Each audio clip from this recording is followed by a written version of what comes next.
Cigarette முதல் மூக்குப்பொடி வரை புகையிலை பொருட்களை பயன்படுத்துவதால் ஏற்படும் பாதிப்புகள் என்ன என்பது குறித்த ஒரு செய்தி தொகுப்பை பார்க்கலாம். எய்ட்ஸ், காசநோய், வாகன விபத்துக்கள் போன்றவற்றால் ஏற்படும் உயிரிழப்புகளை விட புகையிலை பழக்கத்தால் ஏற்படும் உயிரிழப்புகள் தற்போது அதிகரித்துள்ளது.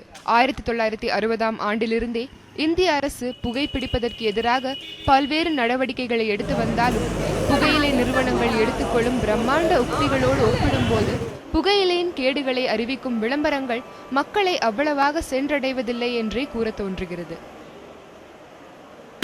சிகரெட்னால தான் உங்களுக்கு புத்துநோய் வருதுன்றது விளம்பரம் பண்ணுறீங்க.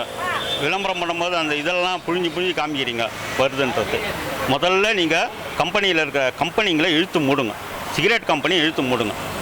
உங்களுக்கு வருமானமும் வரணுன்றீங்க, அதே சமயத்தில் நாங்களும் திருந்தணுன்றீங்க. அது முடியவே முடியாது.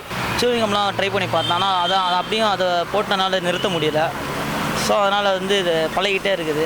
டிவியில் இதெல்லாம் தேட்டர்லாம் சொல்கிறாங்க, அந்த ஸ்மோக்கிங் செஞ்சுரியஸ் சம்திங் சொல்கிறாங்க. அதெல்லாம் பார்த்தா பயமாகவும் இருக்குது, ஆனால் அடிக்காமல் இருக்க முடியல.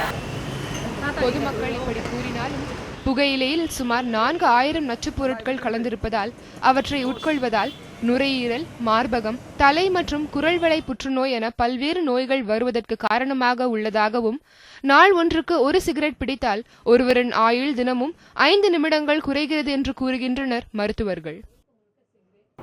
ஒரு நாளைக்கு 20 சிகரெட் பிடிச்சு அப்படியே ஒரு 20 வருஷம் பிடிச்சாங்கன்னா கண்டிப்பாக அவங்களுக்கு நுரையீரல் புற்றுநோய் வந்தாக வேண்டும். ஸோ 20 மடங்கு அவங்களுக்கு ரிஸ்க் இருக்குது புகையிலை பிடிக்கிறதுனால. ஒரு சிகரெட் 20 சிகரெட் டெய்லி பிடிச்சி 20 வருஷம் பிடிச்சாங்கன்னா கண்டிப்பாக கேன்சர் வந்துடும். இளைஞர்கள், விவசாயிகள், தொழிலாளர்கள், வணிகர்கள் அதிக அளவில் இந்தியாவில் புகையிலை பயன்படுத்துவதால் சிகரெட் தயாரிப்பு நிறுவனங்கள் இந்தியாவை தங்கள் வளரும் சந்தையாக குறிவைக்கின்றன என்றும், புகையிலை மூலம் ஆண்டு ஒன்றிற்கு சுமார் 400 கோடி வருவாய் உள்ளதாகவும் கூறுகிறார் பொருளாதார நிபுணர் சேதுராமன்.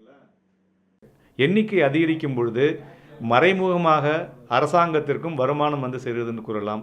ஸோ மறைமுகமாக அவங்களும் அந்த வட்டி டாக்ஸை இதில் திணிக்கிறதுனால இதற்கு மேல் நம்ம மேலை நாடுகளுடன் கம்பேர் பண்ணும் பொழுது அமெரிக்காவிலே ஃபாரின் டைரக்ட் இன்வெஸ்ட்மெண்ட்ஸ் பார்த்திங்கனாக்கா எஃப்டிஏல பார்த்திங்கனாக்கா சில நிறைய ரெகுலேஷன்ஸ் போட்டிருக்காங்க. ஸோ அதுபோல் இங்கேயும் இதை மாதிரியான ஒரு கம்பெனிகளுக்கு அரசாங்கம் இந்த ரெஸ்ட்ரிக்ஷன் பண்ணலைன்னா மறைமுகமாக அரசாங்கத்திற்கு கடந்த ஆண்டு பார்த்திங்கன்னா கிட்டத்தட்ட 400 கோடி ரூபாய்க்கு மேலே வருமானமாக ஈட்டியிருக்காங்க.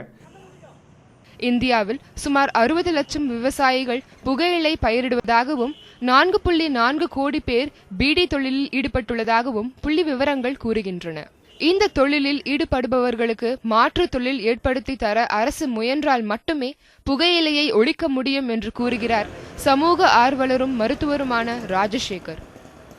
இருக்கிற ஃபார்மர்ஸ் டொபேக்கோவில் வருமானம் பார்க்குறத விட டொபேக்கோலேருந்து வேறு வருமானங்கள் அதிகமாக கிடைக்கிற மாதிரி கவர்மெண்ட் இன்சென்டிவ்ஸ் கொண்டு வரணும். டொபேக்கோ ஃபேக்ட்ரிஸ்க்கு வேறு மாற்று இது. இப்போ ஐடிசி எடுத்துக்கிட்டால் they started into food industry, they started into hotel industry. அந்த மாதிரி ஐடிசி பெரிய லெவலில் போகிற மாதிரி மற்ற சின்ன டொபேக்கோ கம்பெனிஸ்க்கு கவர்மெண்ட் ஒரு இன்சென்டிவ் கொடுத்து அவங்கள வேறு இண்டஸ்ட்ரீஸில் கான்சன்ட்ரேட் பண்ணுறதுக்கு ஹெல்ப் பண்ணணும். புகையிலை என்னும் கொடிய அரக்கனை எதிர்த்து போராட மத்திய மாநில அரசுகள், தன்னார்வ அமைப்புகள், பொதுமக்கள் என அனைவரும் ஒன்றிணைந்து செயல்பட்டால் மட்டுமே ஆரோக்கியமான இந்தியாவை உருவாக்க முடியும் என்பதில் ஐயமில்லை. ஒளிப்பதிவாளர் சூர்யாவுடன் சாந்தி, நியூஸ் 7 தமிழ், சென்னை.